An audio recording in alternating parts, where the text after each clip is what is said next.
I want to read a really short passage from a book called Tales of the Magic Monastery. Tim used to read sections of this book. It's by Theophane the monk. He's a Christian monastic, and I think he's actually chosen because of his desert tradition to remain anonymous. I think they only just use the first name, and the first name is given to them, kind of like in our Buddhist tradition, right? The name is given to you, so you'd have a really hard time tracking this person down. But he wrote a neat little book that are kind of like contemporary koans. They kind of have that feel, to me anyway, called Tales of the Magic Monastery. And so this one goes this way. Some of you have heard this before. I asked each of the monks that I met this question: what great blunder have you made?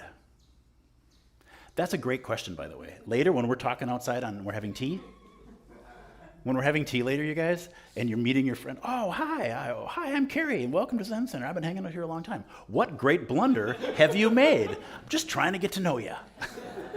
That is an icebreaker, though. Wow, if you really trusted that would be met with no judgment, you'd say, oh, the list is so long. I thought you could eat paste, and so I started eating paste when I was in first grade. Okay. I sidetracked myself again. What great blunder have you made? I'm just like, wow, welcome to the monastery, dude. No wonder no one hung out with you during dinner. One of them answered, there was a stone in my room, and I did not love it. Damn, right? Like, wow, that is a good icebreaker, actually. Now we're having a really good conversation. There was a stone in my room, and I did not love it. What do you mean? I don't understand. You didn't love a stone? I just didn't love it. I was close to redeeming the whole world, but I looked down on that stone.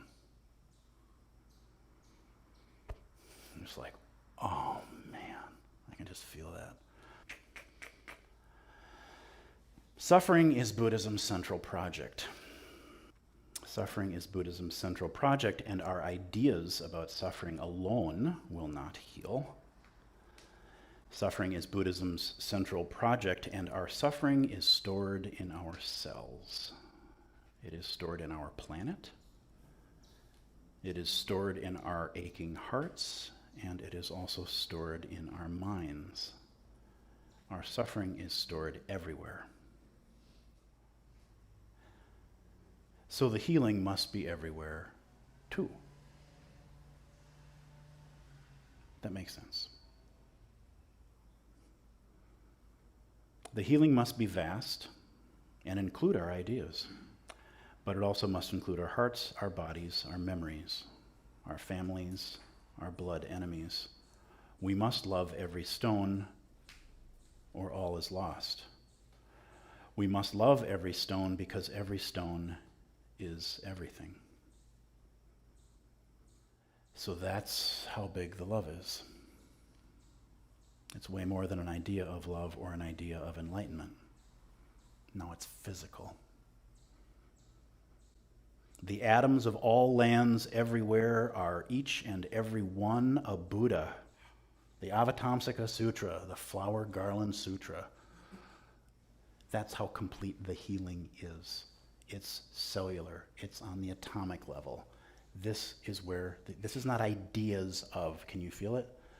I mean, what I love about that passage, whether we take that literally or metaphorically, is your body is made of molecules, and those molecules are made of atoms. We all know that because we're all scientific and we're all clever, right? And this thing that's 1,000 years old or however old it is, saying, okay, so each of those atoms is a Buddha. This is not your idea of enlightenment. This is not your idea. That was there before you, the you that decided this is your name, and this is your favorite color, and this is the kind of tea you like, and this is the sports team that you have allegiance to. Way before all the conditioning happened, way before all the karma happened, way, way, way before all of that, just the atoms, just the essence of you, just consciousness itself that knew somehow how to organize and create and complexify and grow and learn and expand. Do you feel it? Life itself. Life itself, that's where the healing has to. It cannot be an idea anymore. It can include this. But when our suffering is physical, then Avalokiteshvara's The elixir has to go down into the body. And when our ignorance and our hate and our greed is physical, then Manjushri's sword has to go down into the body. Isn't that beautiful to think that the healing can go that far down? And isn't it beautiful to think that's who you really are? That's who you really are. It's the thing that comes later. Oh, I learned it. All right, that's nice. If I learned it, then I can just unlearn it. That's not so hard. That isn't so hard, especially as you get older and you start forgetting stuff anyway. Right? You just learned a bunch of wrong stuff. Oh, well, just forget it. Poof. So, I'm going to end with this. Bodies wake up and become whole. Hearts wake up and become whole. Minds wake up and become whole. This is a huge project that goes way past our human ideas about it. Only the cosmic Buddha can do this. That is why it is said, each atom a Buddha.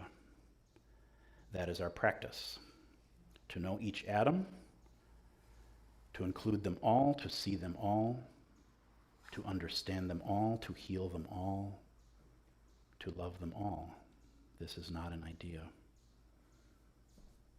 Enlightenment is not an idea. The sickness and the medicine are both cellular. This is what work should be done.